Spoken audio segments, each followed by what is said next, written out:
Para iniciar, só deixar o meu muitíssimo obrigado, meu boa noite. Vereador, meu querido, mais uma vez, muitíssimo bem-vindo. Professor Conrado, suas considerações iniciais. Mais uma vez, muito obrigado.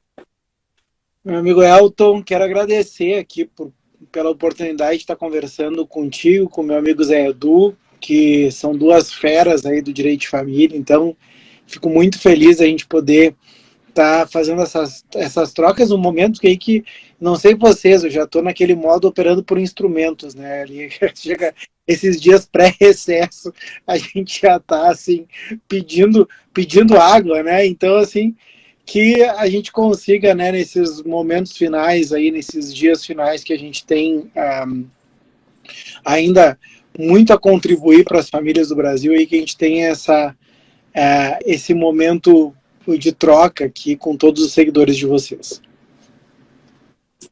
Zé Edu, meu querido, fique super à vontade, meu.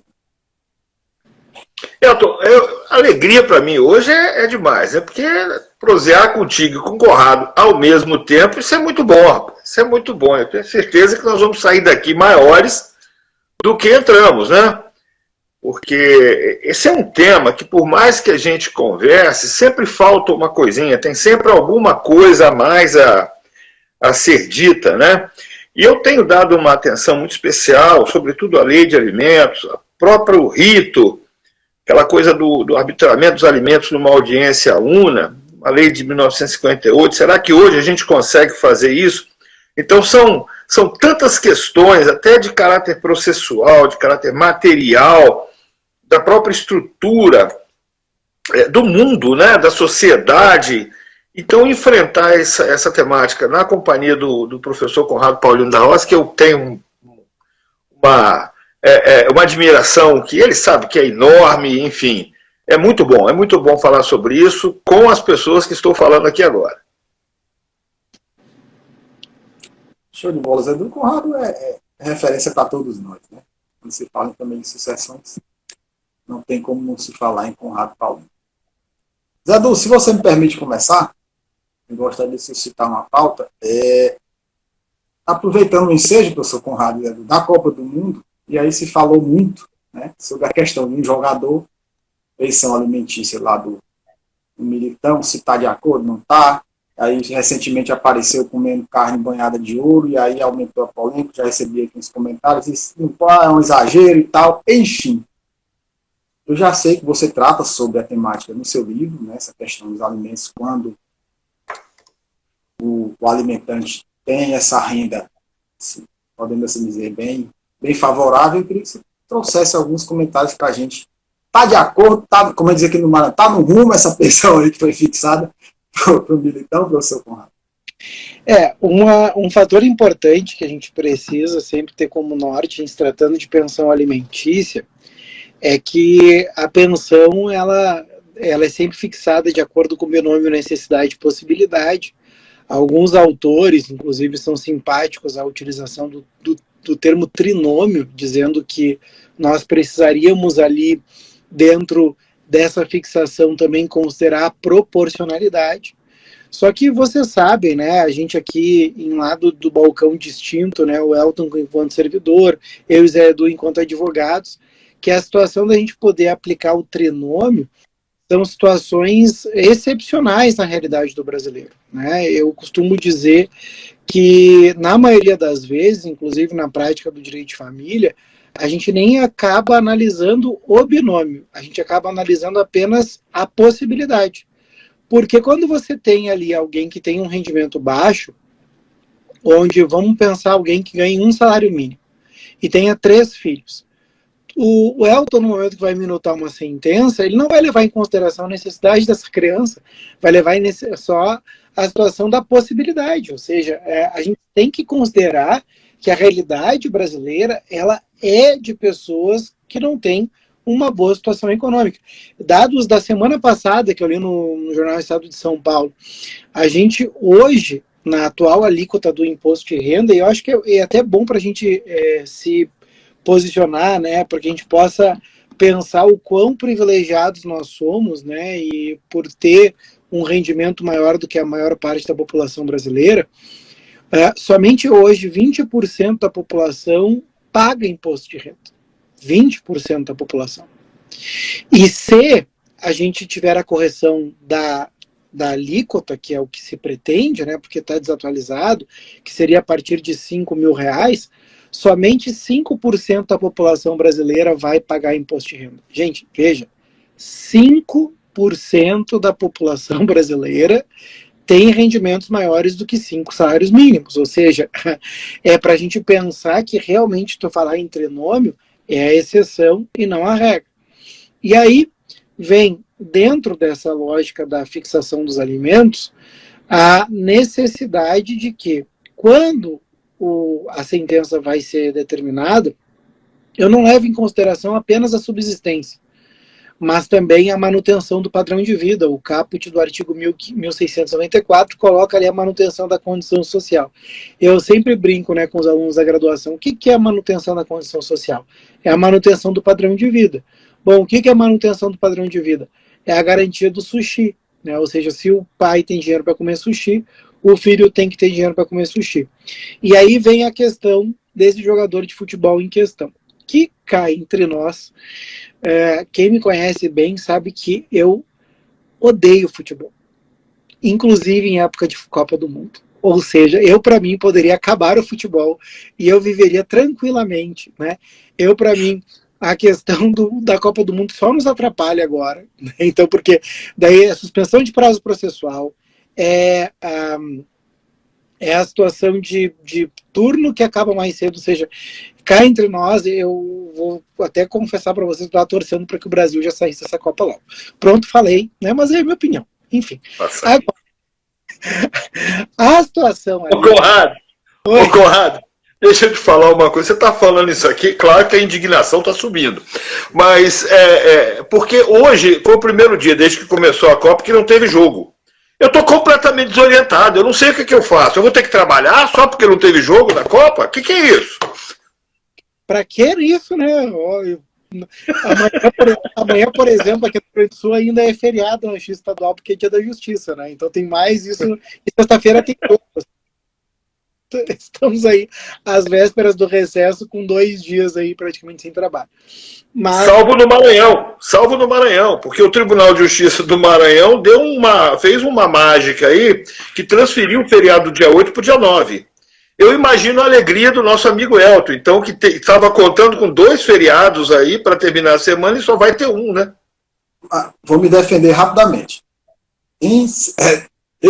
O presidente aqui privilegiou a prestação jurisdicional, porque seria feriado amanhã e um expediente, como o professor Conrado falou, de 2 horas na sexta. Então ele disse, vamos fazer o seguinte, vamos jogar o feriado para a sexta e o expediente da quinta fica mantido, né? Aqui, e o eixo o Piauí também fez isso, aproveitou o ensejo. Maravilha. Não, mas daí Perfeito. Era o que eu achava o correto a ser feito, né? Eu acho que era o melhor caminho.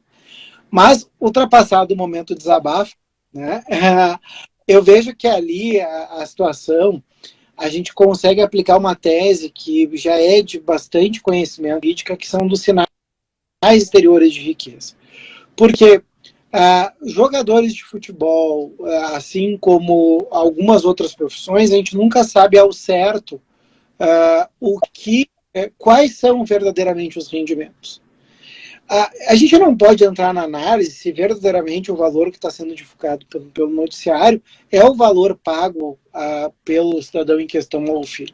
Mas, de qualquer forma, se eu fosse advogado dessa criança, eu levaria em consideração este fato, porque a questão das redes sociais ela é muito bem utilizada para a questão dos sinais exteriores de riqueza, de mostrar, olha, se a pessoa ela tem condições de frequentar restaurantes com água, banho, com carne coberta de ouro, ou seja, não é só o sushi que o filho tem que ter direito, né?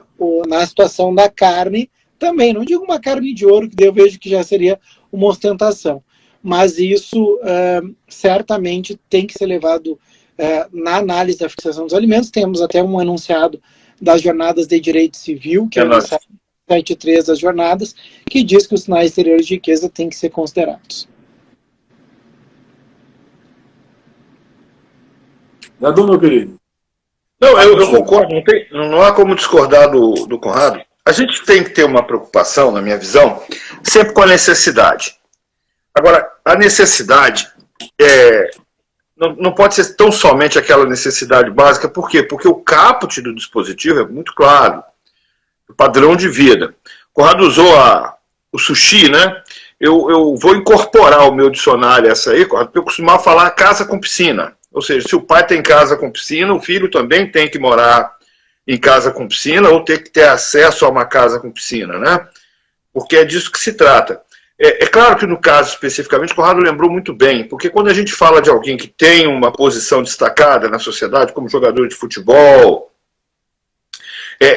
cantores de sertanejo normalmente, enfim, a gente sabe que essas pessoas, ou pelo menos assim, que aquele trabalho está gerando um movimento financeiro muito grande.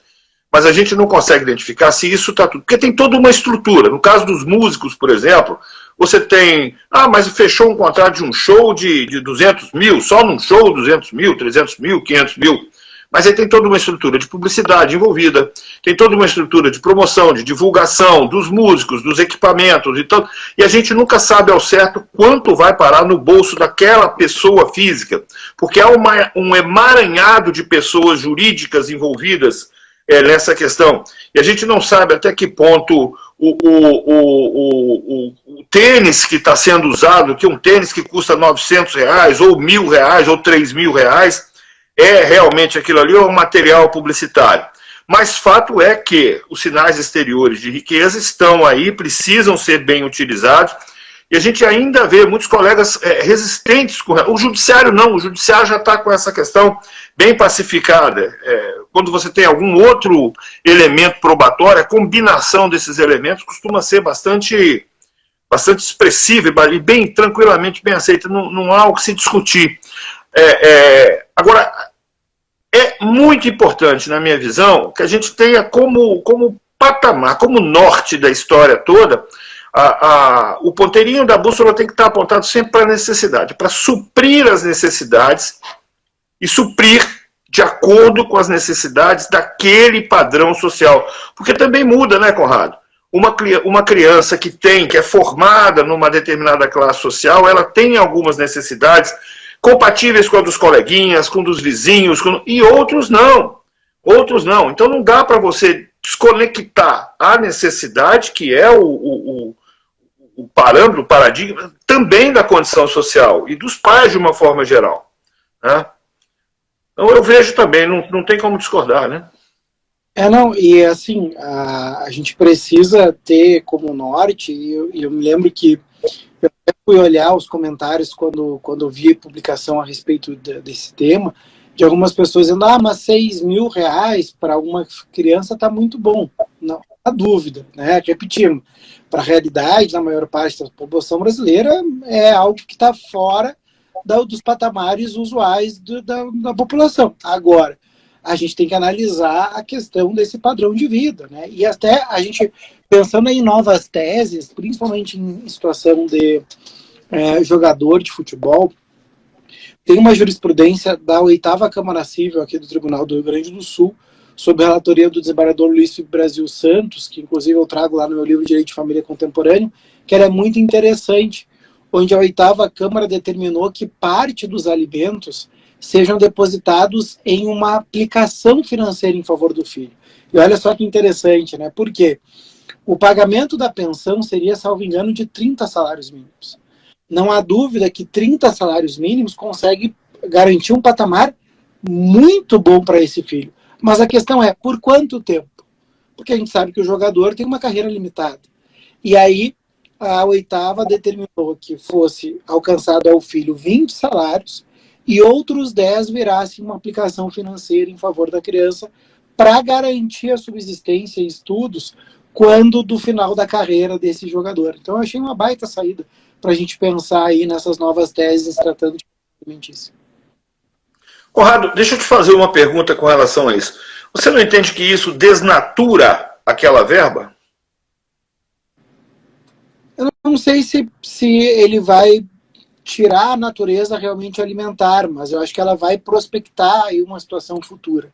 Né? Eu acho que teria muito mais esse caráter de prospecção. Acho que eu que caí Deu aqui. Deu uma travadinha, Zé Edu, acho que agora tu voltou. Voltei. Não, a pergunta que eu fazia, se você não entende que essa forma de pagamento não causaria uma alteração na natureza jurídica da parcela paga. Por quê? Porque assim como existem os parâmetros no código para fixação, nós temos também a destinação. Né? Então, ao mesmo tempo, uma relação de trato continuado que altera de acordo também com a possibilidade, tanto é que nós temos a previsão específica para as ações de revisão, né, tem autorização, né, a previsão específica, mas uma autorização no próprio Código de Processo Civil, no próprio Código, na Lei de Alimentos, para alteração de acordo com a variação da possibilidade. Como é que você vê essa questão? Eu vejo que essa situação, porque é uma situação muito específica, né, muito particular dessa categoria, eu vejo que ajudaria a assegurar um futuro melhor para essa criança, para esse adolescente, mas sem tirar a possibilidade de que, numa ação revisional, esse pai, considerando o seu novo parâmetro profissional, após abandonar a carreira, ele continue contribuindo num patamar compatível à sua renda naquele momento. Porque pode ser, tudo bem, que ele deixou de jogar, mas agora ele passou a ser treinador. Mas essa é a exceção, né? Eu lia também essa semana, apesar de não gostar de futebol, que a imensa maioria dos jogadores no Brasil ganham um salário mínimo, né? Ou seja, a gente também tem uma realidade que é uma elite que a gente tem acesso, que realmente vai ter salários excelentes, né? Mas aí, nessas situações, eu vejo que poderia ser uma ótima alternativa para que a gente pudesse aplicar uma situação que é um meio termo, deixa de ser um meio termo aí para a situação do pagamento desse pensionamento. Perfeito. Deixa eu ver se tem uma pergunta aqui. Fazendo aqui, acho que é Roslete. No entender dela, não há incidência de imposto de renda pela natureza. A partir do momento que esse valor é aplicado, corrigir os lucros, podem sofrer incidência de imposto de renda. Tem essa perspectiva. A minha única preocupação é que essa parcela, que é por determinação até, seja judiciária, né, seja colocada numa aplicação como uma garantia de alimentos futuros, que nós estamos tratando de uma parcela, então, que estaria recebendo ali de imediato um caráter previdenciário. Ainda mais que ela vem já com a determinação que seja assim. E eu não estou dizendo da reserva que é feita quando a mãe... essa foi a dúvida que eu tive com relação a isso. Agora, é inegável também que você ter um fundo de reserva é sempre muito bom, né? Mas eu estou discutindo só uma parte, uma coisinha técnica. Eu não sou contra, não, vamos deixar isso muito claro. E o Conrado falava dos jogadores de futebol ganharem um salário mínimo, e eu vou acrescentar um detalhe aqui, é que não é um salário mínimo durante todo o ano, porque nós temos locais, por exemplo, aqui no Espírito Santo, que o nosso futebol não é, apesar do Richarlison, numa média não é um campeonato vistoso, né? Nós não temos clubes nem na segunda, nem na terceira, acho que na terceira divisão. Nós só temos o campeonato estadual, que dura 3 ou 4 meses. Fora isso, não tem jogador contratado. Então, grande parte desses profissionais também, quando recebem um salário mínimo, e na maior parte do ano, por vezes, ficam até sem jogar. Então, é complicadíssima a situação. Realmente, nós estamos tratando de uma elite, de uma exceção, e como exceção deve ser tratado, né, nos casos específicos. E aqui na nossa região, nós temos um fenômeno semelhante, só que é no corte de cana. Né, que é sazonal, então aqueles empregados que fica mais ou menos já a termo, a pessoa já sabe que por aquele determinado período depois começa a ficar complicado. Professor Conrado, uma questão que não é tão recente, mas não deixa de ser, eu queria que você trouxesse a sua opinião, o seu entendimento, como é que você procede aí no seu escritório, que é a questão da acumulação dos ritos, né, dos procedimentos, da possibilidade na mesma demanda, na mesma ação, que haver essa acumulação. Ainda persiste a divergência. Alguns juízes entendem que sim, outros entendem que não. Aqui a Defensoria Pública tem uma determinação de não protocolar na mesma demanda. Aqui a gente fica, como eu costumo brincar, fica a gosto do cliente, se vier acumulado, processa, se não vier também. Como é que você entende essa temática, meu querido? Essa questão da acumulação dos ritos, quem criou, na verdade, essa tese, essa possibilidade, foi a Defensoria Pública do Estado de Amazonas, que foi o primeiro tribunal a aplicar essa possibilidade de que numa mesma execução eu possa ter a questão quer do rito da expropriação, quer o da prisão. E isso, inclusive, o IBDFAN tem um enunciado, né, dizendo que é possível, ou seja, seria uma faculdade do credor escolher a acumulação dos ritos. E agora, nesse ano, a gente teve o reconhecimento pela 4ª turma do STJ dessa possibilidade, dizendo então que é justamente o credor é que vai escolher se ele vai usar os procedimentos executivos de forma isolada ou cumulativa. Eu entendo que para a realidade da Defensoria Pública talvez faça sentido até por uma questão de economia processual. Agora, no meu escritório, eu faço a opção de não cumular os ritos. Por quê? Porque eu entendo que isso pode atrapalhar e não ajudar. Porque a gente sabe que se eu pego e divido e cobro as 3 últimas e todas que se vencerem no curso do processo pelo rito da prisão, nos termos ali do 528 do CPC, e aplico o parágrafo 7º do 528, a expropriação em apartado, eu vejo que é a melhor saída, até porque a questão da prisão costuma ter mais efetividade do que a expropriação. E o meu temor é a gente acabar com a acumulação dos ritos. Ao se fazer o procedimento de uma tentativa, se obstaculiza a outra, né? Por quê? Você vai ter um procedimento próprio na questão do rito da prisão, onde esse cidadão vai ter que ser intimado para pagar, e a intimação tem que ser pessoal, onde ele pode tomar aquelas atitudes em 3 dias, de justificar, de demonstrar pagamento, ou simplesmente não fazer nada, enquanto lá na expropriação a gente tem medidas em que poderão ser realizadas pelo próprio gabinete. Então, embora seja possível, como eu falei, inclusive por entendimento da 4ª turma, eu não faço essa opção, né? E até porque algo que é muito triste, né? Eu costumo, nas minhas aulas, quando estou falando na graduação sobre execução de alimentos, eu sempre digo que eu espero que ninguém que não seja de carreira jurídica esteja assistindo aquela aula. Porque se as pessoas soubessem a verdadeira vergonha que é a execução de alimentos no Brasil, nós teríamos um inadimplemento muito maior. Ou seja, é uma vergonha. Assim como considera uma vergonha a atual recomendação do Conselho Nacional de Justiça para que aconteça a ausência de custódia na prisão do devedor de alimentos. Porque, meus amigos, não tem nada a ver uma coisa com a outra. Ou seja, não ligaram Lé com Cré. Eu não tenho dúvida de que a audiência de custódia para os procedimentos de caráter de sanções penais, eles se justificam. Agora, para a execução de alimentos, você não teria razão para aplicar a audiência de custódia. Porque olha só quantas oportunidades o devedor já teve. Ele foi intimado pessoalmente. Quando ele finalmente foi encontrado, porque eles têm muitas vezes uma habilidade de desaparecer de oficial de justiça, ele vai ter 3 dias que ele vai justificar, ele vai contar uma história triste, que não tem dinheiro, vai abrir vista para a parte exequente. A parte exequente vai dizer, olha, não é caso de justificativa, pede a prisão. Vai pedir a prisão.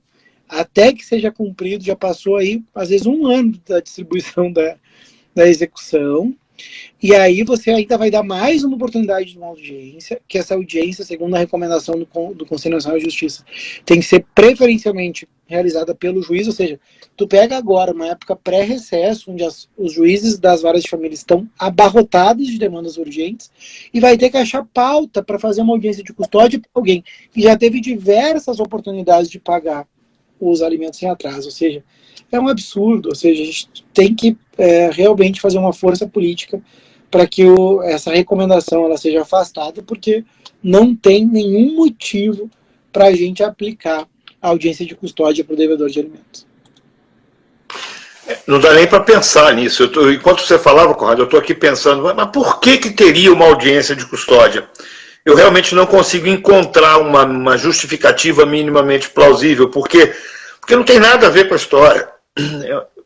A prisão seria uma sanção meramente civil, você não está discutindo ali risco para a sociedade daquele elemento, porque não é um elemento, é um pai, é um devedor de alimentos, né? Não é alguém que... Você não está discutindo crime nessa história toda, você não está discutindo perigo social, você não está discutindo nada que você, via de regra, costuma discutir numa audiência de custódia. Então não faz o sentido, é uma coisa completamente esquizofrênica até, quando a gente pensa. Não dá nem para começar uma conversa falando... E eu não consigo entender de onde tiraram isso, qual foi o fundamento para isso. Enfim, espero que isso...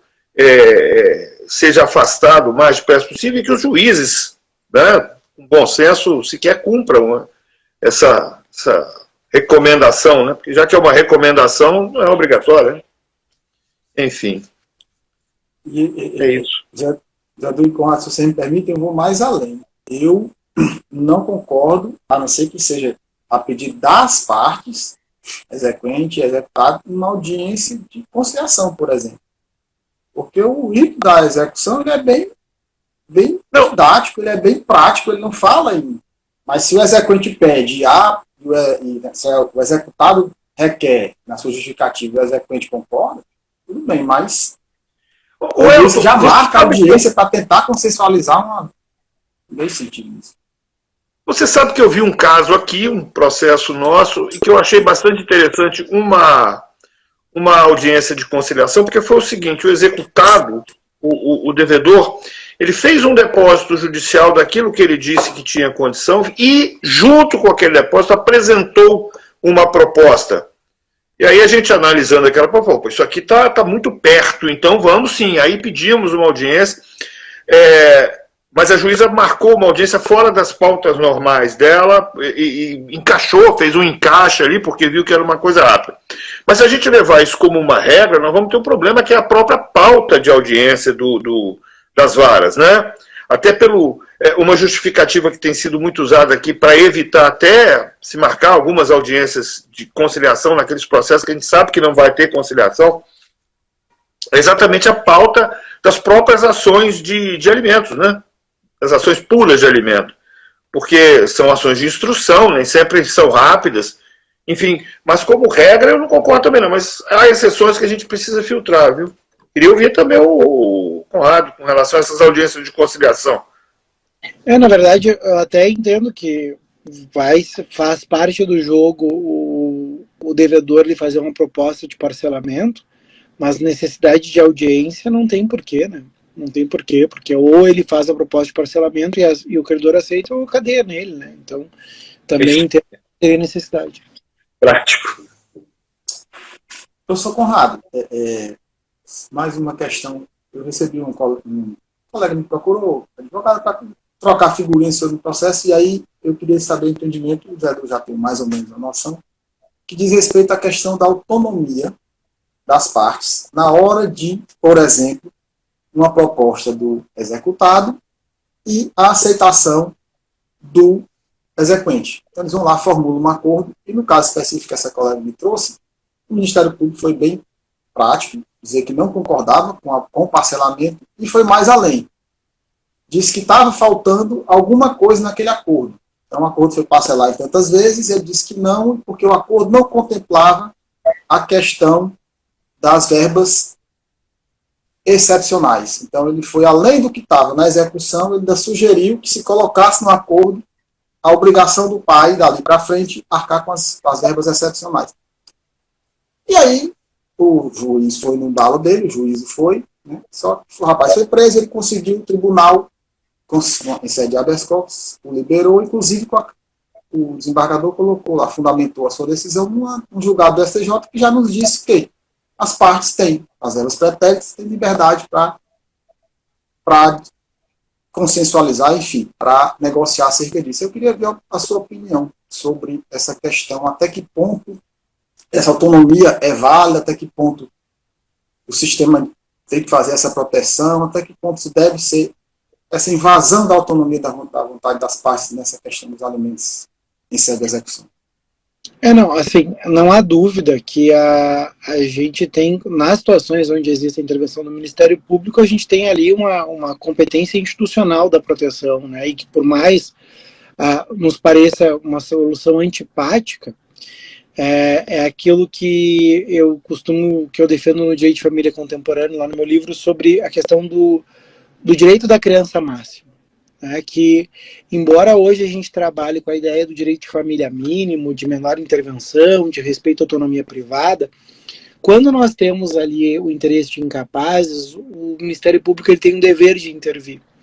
E por mais que isso nos soe desconfortável, porque às vezes ele vai ter que defender dos próprios pais, defender a criança dos próprios pais, né? Então, e é por isso que eu sou bem favorável que a gente tenha essa intervenção, até porque aquilo que parece um bom acordo para os adultos pode não ser um acordo interessante para a criança e para o adolescente.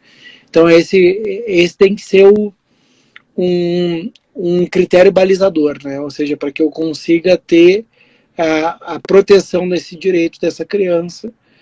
Muitas vezes o acordo não vai ter que ser homologado se o integrante do Ministério Público entender que aquilo não atende o propósito ou os interesses daquela criança ou daquele adolescente. Elton, se me permite, eu queria fazer uma pergunta para o Conrado. Conrado, voltando um pouquinho na questão da fixação. Nós temos um problema porque há uma cultura de que a gente fixa alimentos com base num percentual dos rendimentos, né? E quando a gente faz isso, a gente acaba, em vez de apurar a necessidade da criança ou do alimentando, a gente acaba apostando, invertendo a lógica, apostando mais na possibilidade do pai, do alimentante. Por outro lado, nós não temos um sistema tarifado e, ao mesmo tempo, temos que respeitar o padrão de vida daquele alimentante e do próprio alimentando. Como é que a gente resolve essa equação da fixação? Vou te dizer, né, chegou a passar pela minha cabeça buscar o apoio de órgãos, por exemplo, os PROCONs, o próprio IBGE que faz a apuração do nível de preços, e que tem os dados das estratificações sociais, se é que a gente pode falar assim. Como é que a gente, na verdade, vai fazer essa apuração da necessidade? Porque eu tenho tido dificuldade de ter alguma decisão que efetivamente encare o problema da necessidade. Vai lá, não, é 20%, é 30%, enfim. Isso me parece que não é bem o propósito da norma, quando ela fala do binômio necessidade e possibilidade. A sensação que a gente tem é que a gente está olhando só para a possibilidade e esquecendo a necessidade. Então, aquele que deveria ser protegido pela lei, que é o alimentando, acaba ficando à mercê. E aí eu não preciso falar de uma série de situações, de parâmetros, como o princípio da paternidade responsável e outras questões. Mas eu queria, assim, existe solução dentro do nosso ordenamento jurídico? Existe uma solução para essa equação, Conrado?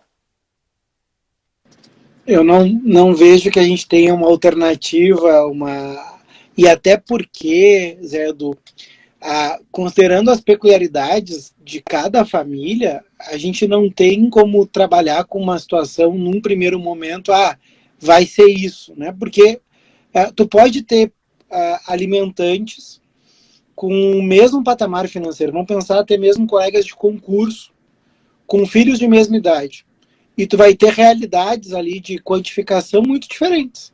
Tu pode ter algum filho sindrômico, tu pode ter algum filho que tenha uma necessidade de alimentação especial.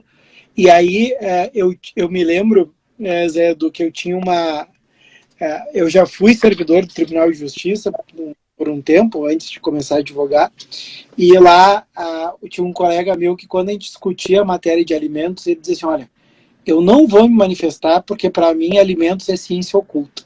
Né? Por quê? Porque ele só trabalhava com sucessões. E, de fato, sucessões, tu tem 1 milhão, divide por 6, é isso. Né? Ou seja, alimentos não. Alimentos tu precisa analisar a particularidade, o detalhe do detalhe do detalhe.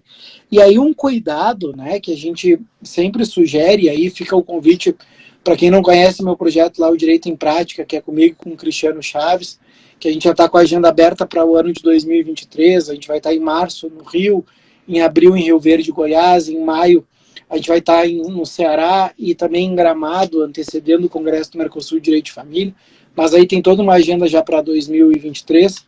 A gente vai estar em 10 cidades, de 10 estados diferentes em 2023. Eu sempre falo o seguinte,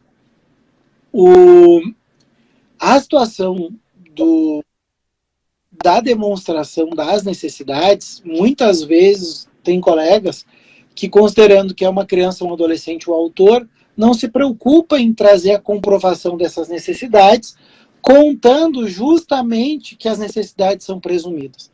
Não há dúvida que as necessidades são presumidas, mas não dá para comparar um filho de um cliente lá do escritório do Zé Edu, advogado rico do Espírito Santo,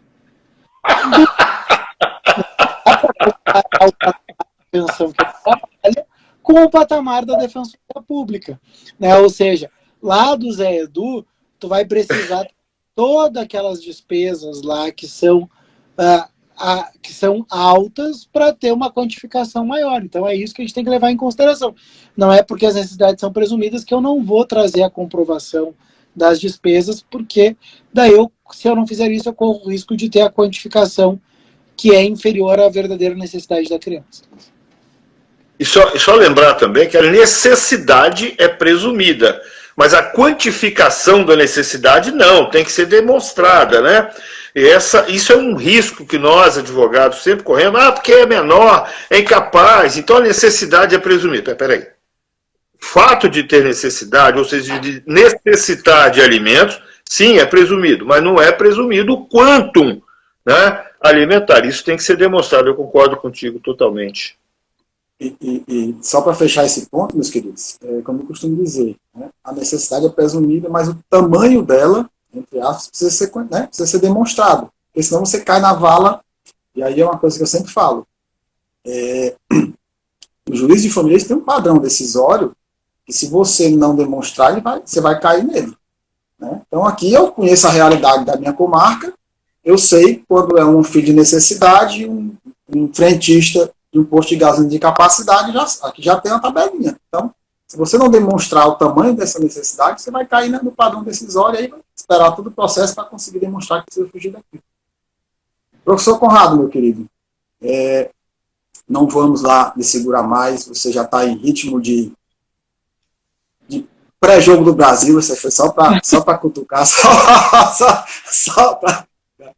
Meu querido, eu queria só que você, antes de trazer suas considerações finais, dissesse para nós, eu sei que eu vi dia desses que está aí o livro com a nossa querida amiga Glícia, está aí com a edição nova, eu queria que você falasse quais seus livros aí estão lá na Juspodium com as edições novas, né? Você falou da mentoria, eu também estou lá, não assisto ao vivo porque é no horário de expediente, né? Mas eu vou dar uma maratonada agora no recesso para dar uma equalizada nisso aí, que realmente recomendo demais, tá? Quem puder, faça parte, que é sensacional. Eu queria que você falasse um pouquinho dos livros que estão aí no mercado, meu querido.